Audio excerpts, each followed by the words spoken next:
여러분, 하나님의 손은 결코 짧지 않습니다. 예, 저는 좀 짧아요. 그래서 저희 아내가 늘 불만이 있습니다. 왜 당신은 옷을 사면 다 줄여야 되지? 예, 그러나 저는 굴하지 않습니다. 괜찮습니다. 주님이 저를 이렇게 이끄셨으니까요. 물론 제가 입이 좀 짧아서 안 먹은 건 있습니다. 그러나 저는 하나님께 주신 이 모든 것에 감사하고 늘 고맙습니다. 자, 하나님의 이 구원의 역사, 인간의 역사는 죄의 역사라면 하나님께서는 그 인간의 죄의 역사 속에서 구원하시죠. 그러나 그 구원에는 심판도 담보되어 있습니다. 그러니까 구원을 모든 사람이 받지 않는다는 것은 누군가가 심판을 당한다는 것을 이야기하는 거죠. 오늘 세 나라에 대한 심판이 21장에 담겨 있습니다. 그 강력한 바벨론과 에돔 그리고 아라비아, 이 세 나라에 대하여 하나님께서 이사야를 통해서 묵시 예언의 말씀을 주시죠. 이사야를 파수꾼처럼 세우십니다. 그리고 그 파수꾼이 해야 할 일, 그리고 그 파수꾼을 통해서 외치게 하시는 것들을 보게 됩니다. 그 심판의 외침이죠. 그러나 그 심판의 외침 속에는 하나님의 이면에 어떻게 구원을 받아야 하는지를 더 강력하게 외치고 있다는 것을 우리는 발견하게 될 것입니다. 다시 한번 우리를 구원하신 그 하나님의 크신 은혜가 우리의 삶과 이 나라와 지금 이 시대의 이 만국의 역사 가운데 어떻게 우리 한 존재뿐만 아니라 우리 교회가 또 부르심받은 모든 공동체가 어떤 역할을 감당해야 되는지 오늘 이사야의 이 말씀을 통해서 함께 깨닫기를 간절히 소망합니다. 우리 21절 1절인데요. 예, 제가 다른 번역 성경을 좀 준비했습니다. 우리 함께 1절과 3절까지 우리 함께 읽어보겠습니다. 시작. 해변의 광야에 이런 선언이 내려졌다. 남쪽 광야에서 휘몰아치는 폭풍처럼 저 무서운 땅 광야에서 몰려온다. 참혹한 광경을 나는 환상으로 보았다. 배신하던 자가 배신당하고 침략하던 자가 침략당하는구나. 엘람아 올라오거라. 메대야 애워싸거라. 모든 탄식 소리를 내가 잠재우리라. 이 몸은 허리가 부들부들 떨리고 해산하는 여인이 몸부림치듯 아파 견딜 수가 없구나. 너무나 괴로워 아무것도 들리지 아니하고 너무나 무서워 아무것도 보이지 않는다. 해변의 광야, 이것은 바벨론을 이야기해 줍니다. 그곳에 이런 선언이 내려졌다.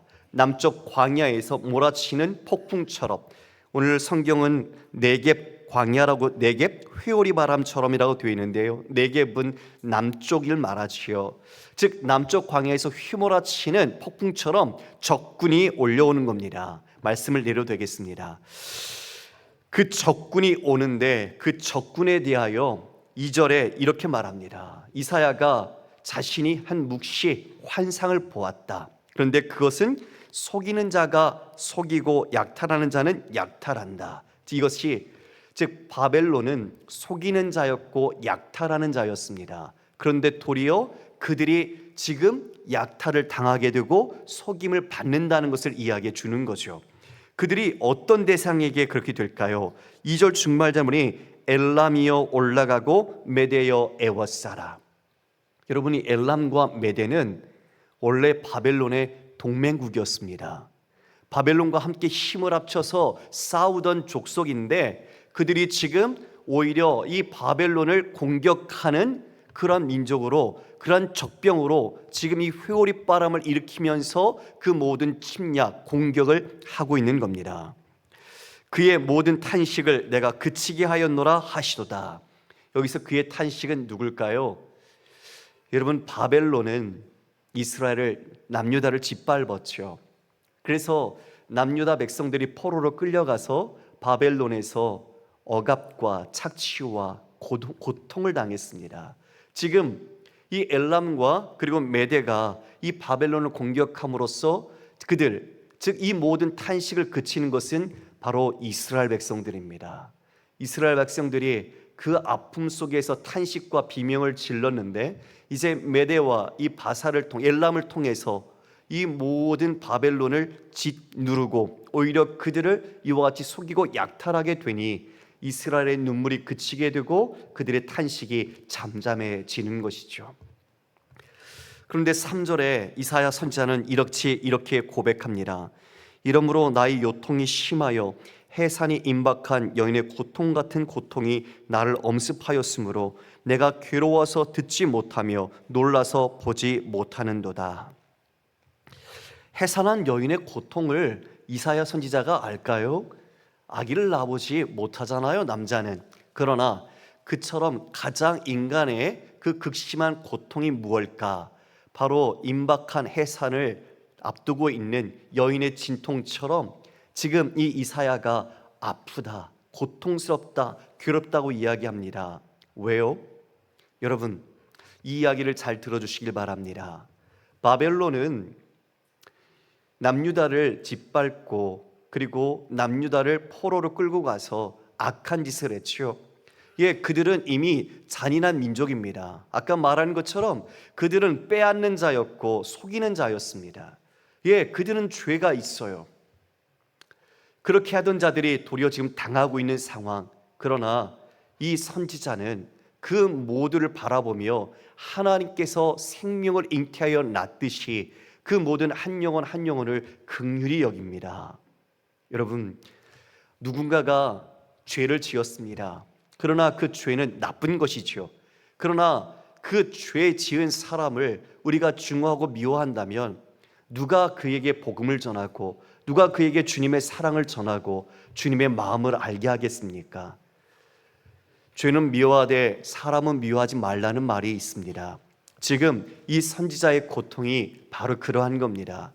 비록 바벨론이 남유다를 짓밟고 고통을 주어서 탄식하고 있지만 지금 이들이 당하고 있는 그 무시무시한 공격으로 인하여 비참함에 처하는 것을 보니 여러분, 해산에 진통하는 여인처럼 자신의 허리와 몸이 불 떨린다고 말합니다. 얼마나 무자비한지 그 공격으로 바벨론이 무너지는 것을 볼 때 너무나 고통스러워하는 이사야 선지자의 마음이 3절에 담겨 있는 거죠.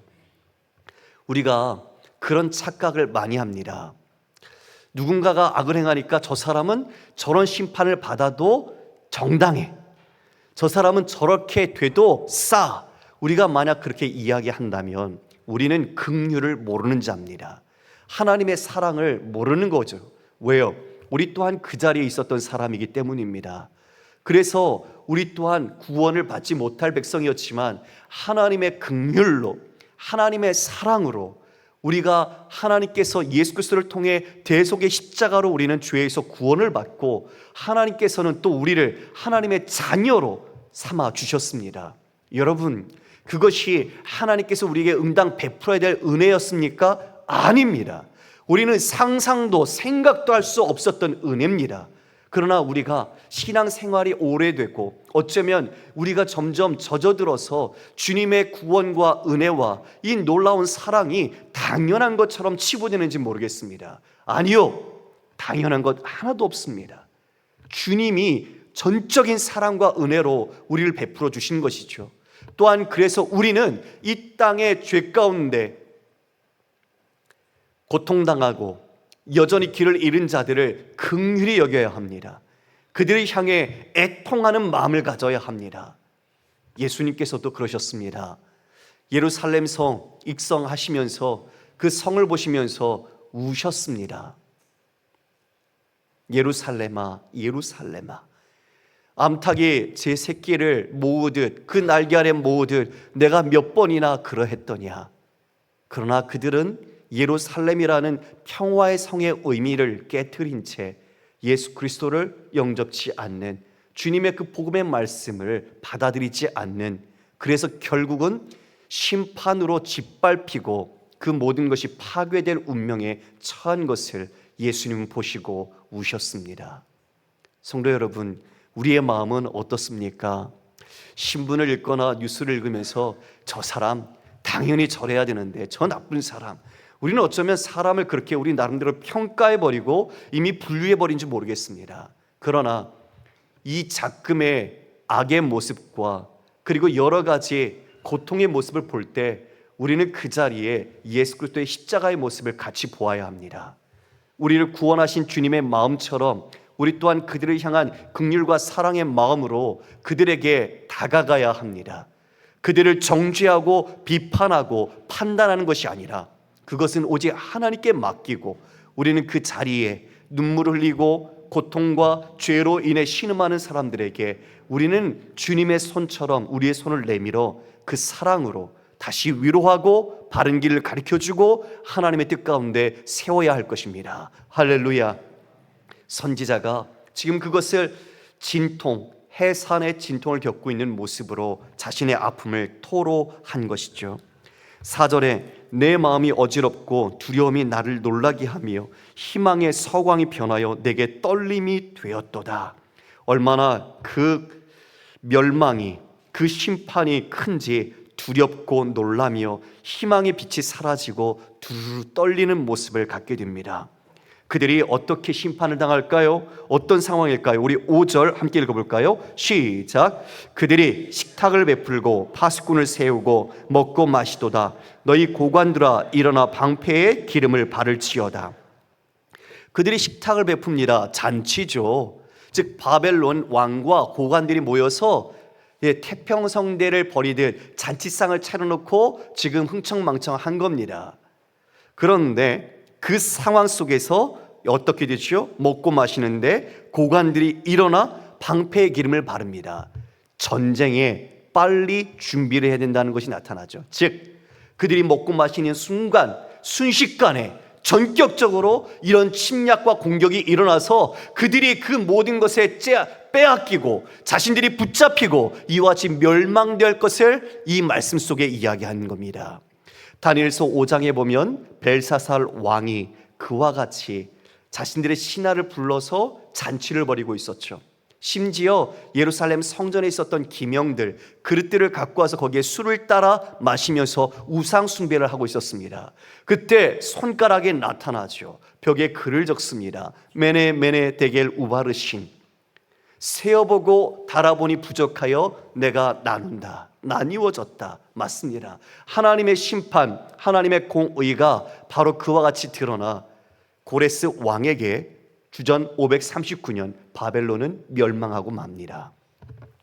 지금 이들이 이와 같이 순식간에 아주 전격적으로 하나님의 심판을 당할 것을, 그들이 먹고 마시는 와중에 전쟁에 일어나 자신들이 준비하지도 못한 채 이와 같이 무너지게 될 것을 말씀하고 있죠.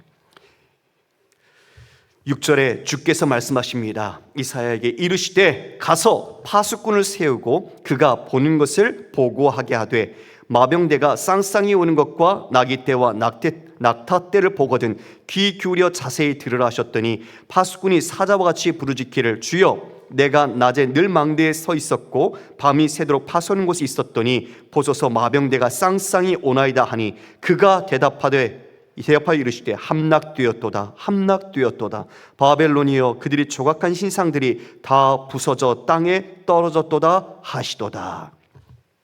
하나님께서 이사야에게 파수꾼을 세우라. 그런데 이것은 곧 이사야가 가서 파수를 하게 되죠. 하박국 선지자도 그리고 에스겔 선지자도 파수꾼 역할을 했습니다.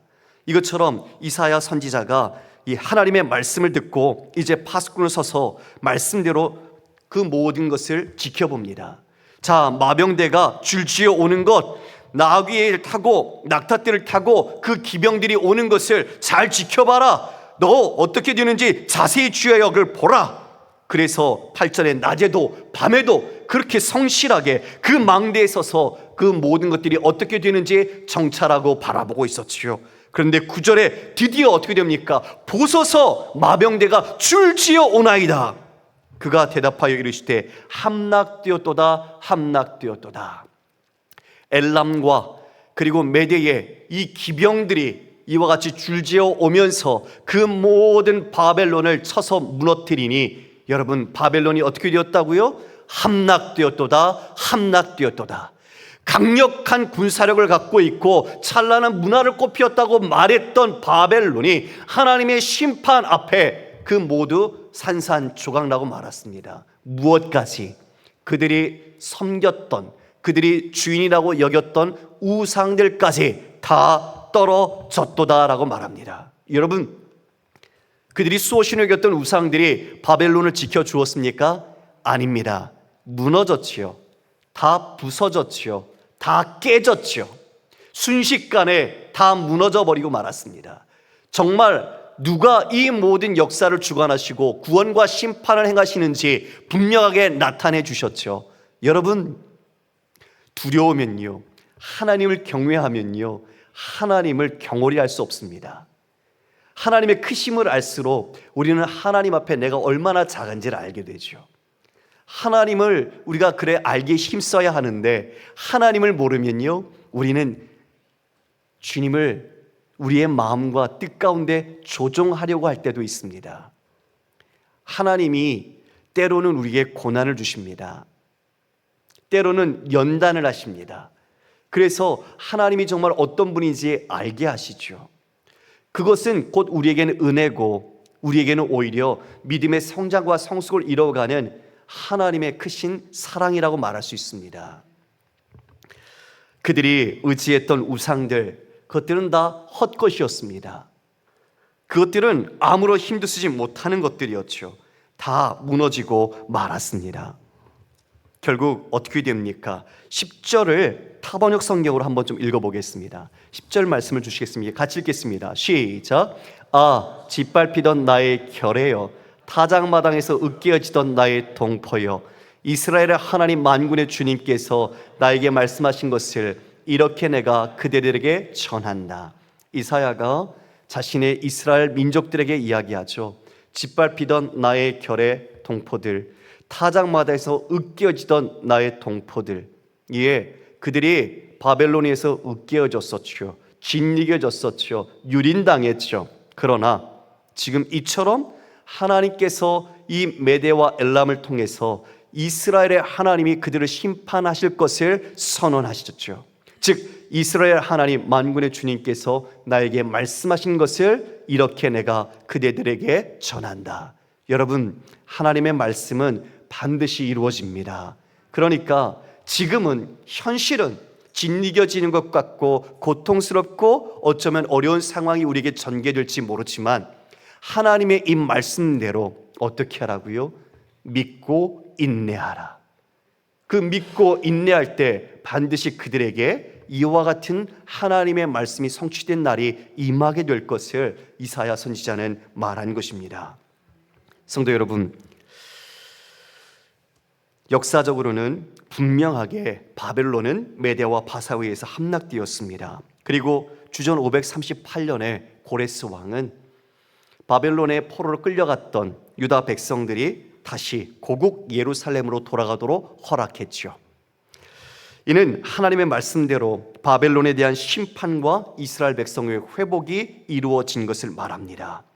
바벨론, 아무리 강력한 힘과 문화와 능력이 있다 할지라도 하나님을 경외하지 않는 그들에게는 하나님의 심판만이 있을 뿐입니다. 우상 숭배하는 자들에게는 하나님의 멸망이 있을 뿐입니다. 그 모든 역사에 오고 간 수많은 위대한 제국들이 지금 남아있지 않습니다. 하나님께서 이 모든 것들을 하나님의 손길 가운데 다루시고 지금도 이루어가고 있다는 것을 깨닫게 되지요. 성도 여러분, 예수님께서 우리에게 다시 오시마 약속해 주셨습니다. 그런데 요한계시록에 보면 속히 오시리라고 말합니다. 속히 온다는 뜻은 갑자기 오신다는 뜻입니다. 오늘 바벨론의 심판이 전격적으로 갑자기 이루어지듯이 예수 그리스도의 재림도 그와 같이 갑자기 전격적으로 이루어질 것을 우리는 여기서 알게 됩니다. 예수님이 이 땅에 오신 첫 초림, 그리고 다시 오시는 재림 사이가 이미 종말의 시대입니다. 우리는 종말의 시대를 살고 있는 성도들입니다. 주님이 내일 오실 수도 있습니다. 주님이 언제 오실지 우리는 모릅니다. 그러므로 우리는 어떠한 마음을 가지고 있어야 할까요? 전격적으로 돌연히 갑자기 주님 임하실 때 우리가 그땐 이미 늦었습니다. 우리가 다시 믿음으로, 그리고 하나님께서 원하시는 순전한 마음으로 순종할 때 우리는 주님 언제 오셔도 주님 기뻐하며 맞이할 수 있을 것입니다. 할렐루야. 그러므로 이 바벨론, 아무리 자신의 힘을 자랑하고 능력 있다고 의시됐으나 하나님의 심판으로 돌연히 멸망당한 모습 속에서 우리는 겸손하게, 그리고 하나님의 크심과 하나님의 구원의 은혜를 아는 자답게 정결한 신부와 같이 하나님 앞에 살아가야 할 것입니다. 이어 두마에 대한 경고를 합니다. 여러분 11절입니다. 두마에 대한 경고라.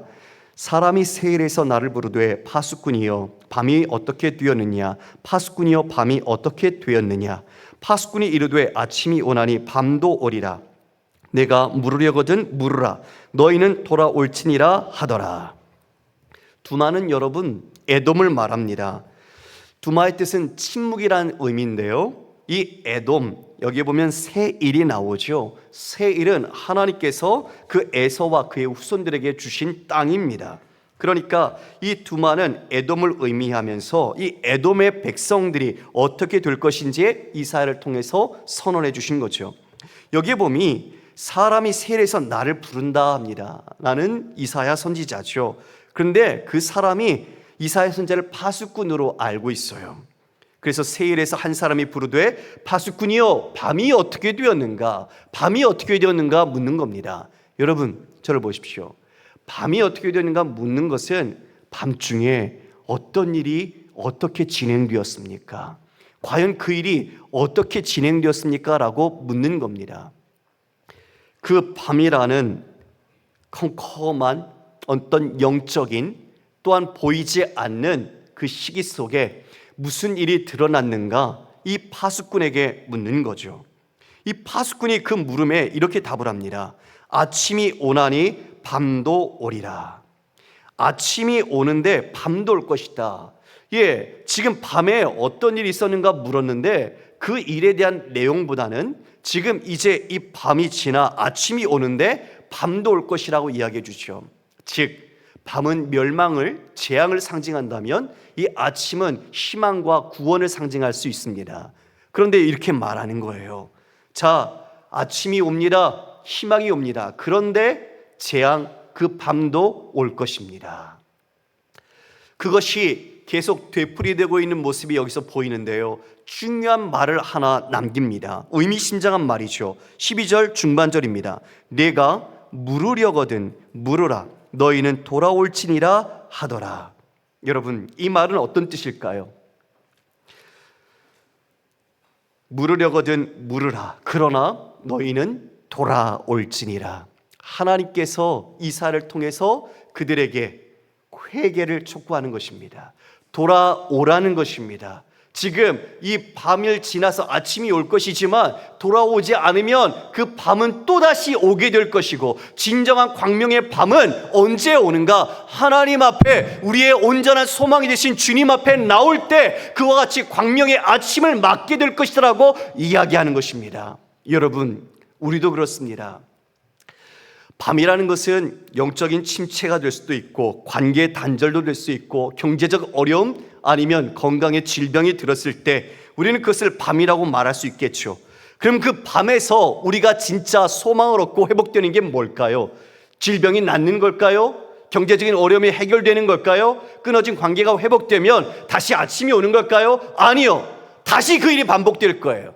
관계에 어려움이 생길 것이고, 살다 보면 경제적 어려움을 또 겪을 것이고, 또 우리는 난처한 입장과 어려운 공공함에 처하게 될 겁니다. 그러면 진짜 그 밤을 이기고 그 밤을 극복하는 것은 무엇입니까? 주님께로 나오는 것입니다. 주님을 만나는 것입니다. 우리의 빛 되신 하나님 앞에 나와 돌이킬 때, 자신의 죄를 회개하고 주님 앞에 나올 때 진정한 아침, 진정한 빛, 진정한 광명을 만나게 되는 것입니다. 할렐루야. 지금 이사야 선지자가 이것을 이야기하는 겁니다. 너희들 아침이 올 거야. 그런데 밤 또 와. 주님을 만나지 못하면 계속되는 되풀이 속에서 낮밤 속에 고통과 아픔을 당하겠지요. 조금 나아지며 숨 쉬었다가 잘난 체 하다가 또 밤이 오면 죽겠습니다, 살려주십시오 하겠죠. 사사기서에서 보는 것처럼. 그러나 주님께 붙들리고 주님께 나와 정말 주님의 뜻 가운데 살아가는 사람들에겐 아침, 광명한 아침이 이릅니다. 시편 30편 5절 말씀입니다. 저녁에는 울음이 깃들일지라도 아침에는 기쁨이 오리로다. 저녁에는 울음이 깃들지만 하나님을 신뢰하는 자에게는 아침에는 기쁨이 옵니다. 그래서 우리는 어디로 가야 될까요? 선지자가 지금 말한 것처럼 돌아올지니라. 어디로요? 하나님께로 돌아가야 합니다. 그것이 우리가 아침과 광명한 빛과 구원을 얻는 길입니다. 할렐루야. 여러분이 갖고 있는 아픔들이 있을 겁니다. 왜 이렇게 지난하게 해결이 안 될까요? 주님, 왜 이 기도응답이 이렇게 안 될까요?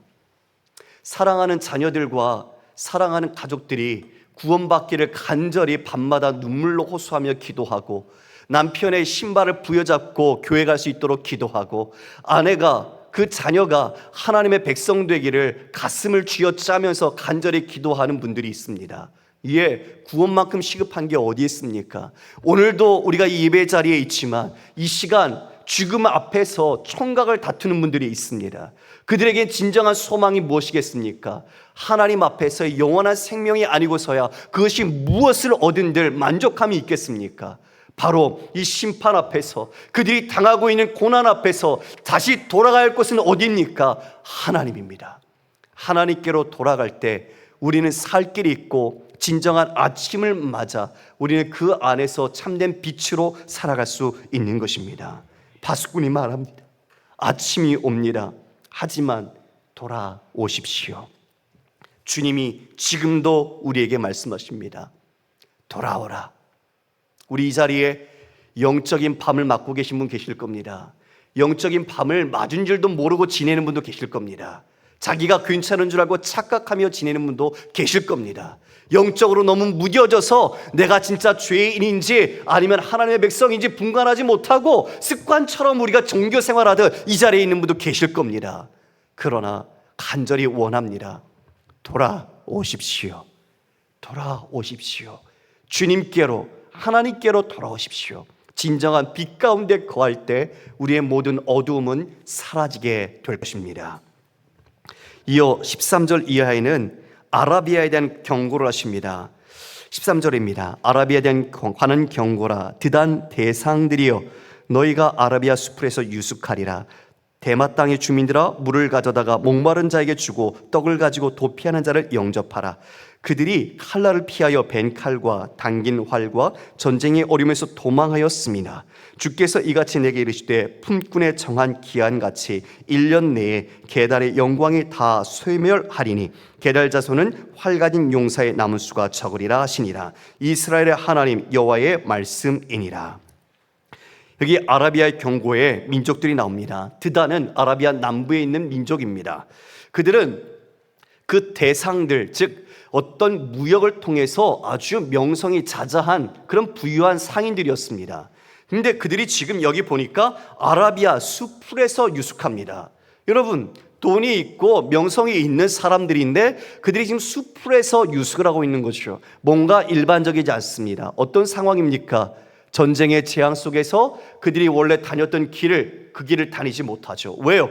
자신들을 노리고 있는 사람들이 있고 자신들의 그 상품 물건을 빼앗으려는 사람들이 있기 때문에 그 길을 가지 못하고 이제는 자신들이 안식처가 되는 곳에서 쉬지도 못하고 수풀에서 유숙하는 겁니다. 수풀에서 자신의 생명을 지키기 위해, 자신이 가진 물건을 보호하기 위해서 그와 같이 숨어 자야 하는 모습, 바로 그런 어려움에 처해 있는 아라비아의 모습이 될 것이다 말하고 있는 거죠. 그런데 14절에 대마 땅의 주민들아, 물을 가져다가 목마른 자에게 주고 떡을 가지고 도피하는 자를 영접하라. 그렇게 드단의 대상들이 유숙하고 있으니 그들이 물과 그리고 그 떡 먹을 것이 부족할 것입니다. 그들에게는 이와 같이 그 떡과 물이 필요하죠. 광야에서, 사막에서 당연히 그건 필수적이니까요. 그런데 대마의 땅 그 주민들에게, 그 목마른 드단의 상인들에게 떡도 주고 물도 갖다 주어라. 도피하는 자를 영접하라고 말하죠. 이게 맞아요. 드단의 상인들이 지금 이 재앙과 전쟁을 피해서 도피하고 있는 겁니다. 그들에게 이와 같이 물과 마실 것을, 먹을 것을 주라고 말하는데 이것은 인도주의적 차원에서 이와 같이 은혜를 베풀라라는 의미보다 돈이 있지만, 명성도 있지만 물과 먹을 것을 잃어버릴 정도로 비참하게 재앙과 심판을 당하고 있는 모습을 고발하고 있는 겁니다. 돈 있으면 뭐합니까? 명성 있으면 뭐합니까? 심판 안에 아무 소용이 없습니다. 주님이 한번 손을 드시면 그 손을 내리게 할 사람이 없습니다. 이처럼 그 드단의 대상들이 자신들이 쫓겨가며 자신들의 생명을 구걸하듯 유지하기 위하여 이와 같이 비참한 모습을 갖고 있는 것, 드단 그 사람들에게 데마 사람들이 먹을 것을 주도록 명령하셨죠. 여러분, 지금 이 시대에도 수많은 사람들은 심판, 그리고 하나님의 재앙, 그리고 하나님의 축복을 누리지 못하면서 그들은 쫓겨가고 있는 삶을 살고 있는 것 같습니다. 태어나면서부터 우리가 어쩌면 죽음을 향해 달려가고 있듯이 하나님과 함께 있는 자에게는 영원한 생명이 있지만 하나님을 떠난 자는 영적인 죽음과 영원한 죽음을 향해 가고 있는 것이죠. 그들은 진짜 생수를 찾고 참떡이신 예수 그리스도를 찾아야 하지만 세상의 것들에서 자신의 목마름과 허기를 채우려고 합니다. 그러나 그것들로는 결코 하나님께서 주시는 영원한 생명과 그 구원의 은혜를 누릴 수가 없습니다. 여러분, 누가 주어야 합니까? 우리가요. 우리가 알려주어야 합니다. 우리가 그들에게 전해주어야 합니다. 진정한 생명과 구원의 길이 무구인지, 진짜 영원한 뜻이 하나님의 말씀이 어떤 것인지 우리가 그것을 전해주고 알려주어야 합니다. 그런데 야고보서에서는 이런 말씀도 합니다. 현실적인 필요를 채우는 것부터 우리가 먼저 어쩌면 해야 되지 않을까 싶긴 한데요. 야고보서 2장 14절 이하의 말씀입니다. 내 형제들아, 만일 사람이 믿음이 있노라 하고 행함이 없으면 무슨 유익이 있으리요? 그 믿음이 능히 자기를 구원하겠느냐? 만일 형제나 자매가 헐벗고 일용할 양식이 없는데 너희 중에 누구든지 그에게 이르되 평안히 가라, 덥게 하라, 배부르게 하라 하며 그 몸에 쓸 것을 주지 아니하면 무슨 유익이 있으리요? 이와 같이 행함이 없는 믿음은 그 자체가 죽은 것이라. 우리가 믿음이 있다고 이야기를 하면서 정말 우리가 복음과 생명을 당연히 나타내야 하지만 그것 이전에도 믿음이 있다고 하면서도 다른 사람에게 우리가 선함과 하나님의 뜻을 행하지 못한다면 그 믿음이 과연 구원받을 수 있는 믿음이겠는가 반문하고 있습니다. 우리 스스로에게 이 질문을 던져야 합니다. 예배당에서 그냥 우리가 예배를 드리고 어쩌면 습관을 따라서 기도의 자리에 참석하고 우리가 교회의 일에 참석하면서 지냅니다. 여러분, 그러나 우리의 밖의 일상의 모습에서는 우리의 믿음이 세상 사람과 구별되지 않는다면 그 믿음은 무슨 소용이 있겠습니까? 세상 사람처럼 자기 중심적이고 이기적이고 자기 가족만을 위하고 자기의 안위만을 우리가 추구한다면 여러분, 그 사람이 어찌 믿음의 사람이라고 할 수 있겠느냐는 겁니다. 바로 그러한 일상의 모습이 어떻게 나타납니까? 형제, 자매가 헐벗고 일용할 양식이 없는데 우리가 평안히 가라, 덥게 하라, 배부르게 하라, 우리가 말만 하고 아무것도 쓸 것을 주지 않으면 그것이 무슨 믿음의 행위고 믿음의 사람이냐고 우리에게 묻고 있습니다. 우리는 어쩌면 말만 하지 않을까요? 우리는 어쩌면 우리의 믿음은 입술 끝에만 있는 것은 아닐까요? 이와 같이 행함 없는 믿음은 그 자체가 죽은 것이다. 참 우리에게 경각심을 일러주는 말씀입니다. 우리에게 믿음이 있다면 우리의 모든 삶의 자리마다 주님의 뜻과 주님의 사랑과 주님의 마음이 흘러가야 하는 것이죠. 밤을 맞은 이들에게 우리 안에 계신 예수 그리스도, 너희는 세상의 빛이라 하신 그 정체성처럼 우리는 그들에게 빛을 비추어야 하는 것입니다. 계달에 대한 이야기가 나오네요. 16절에 보니 주께서 이같이 내게 이르시되 품꾼의 정한 기한같이 1년 내에 계달의 영광이 다 쇠멸하겠다. 계달은 아라비아 북부에 있는 민족입니다. 그런데 이 계달이 정한 기간, 품꾼이 1년 단위로 계약을 했죠. 요즘 우리 계약직 하듯이 그 계약의 기간이 1년 정도인데 그 1년 내에 게달의 영광이 다 쇠멸할 것이다 라고 말합니다. 여러분, 게달은 이스마엘의 둘째 아들인데 이 아라비아 유목 민족을 대표해서 지금 말하는 거예요. 그러니까 자 여러분, 계약을 하면 그 계약이 만료되는 시점으로 그 모든 계약을 지킬 의무에서 해제가 됩니다. 맞지요?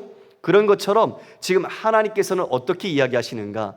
1년 안에 이와 같은 일이 있듯이 게달의 영광이 반드시 다 멸할 것이다, 쇠멸할 것이다, 심판을 선언하신 거예요.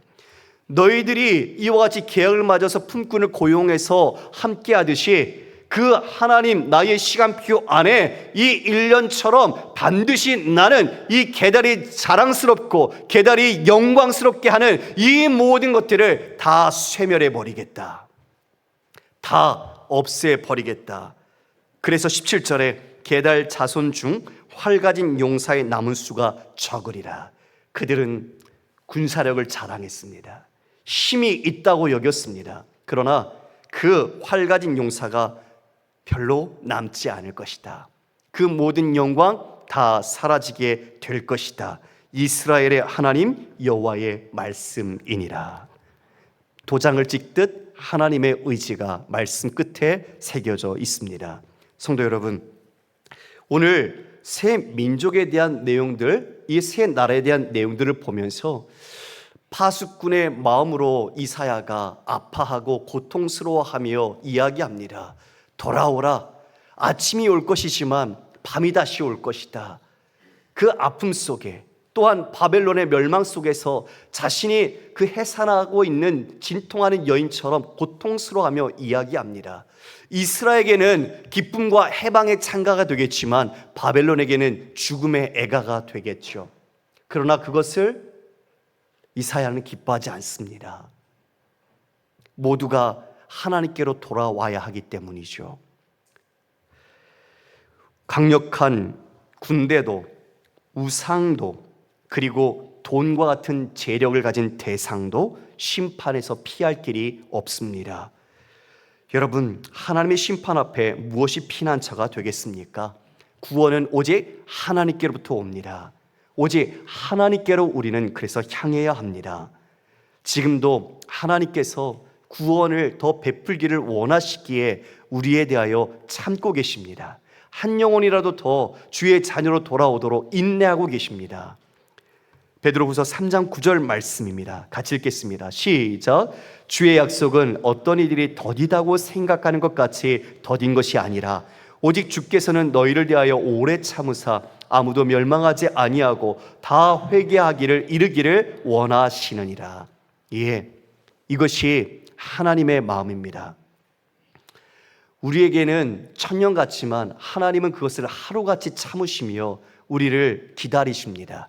이 땅에 수많은 영혼들이 다시 구원 백성 되기를 하나님이 기뻐하시며 인내하고 계십니다. 성도 여러분, 말씀을 정리합니다. 오늘 본문 속에서 우리는 어떤 역할과 정체성을 깨닫습니까? 바로 우리는 이 시대에 하나님께서 세우신 파수꾼입니다.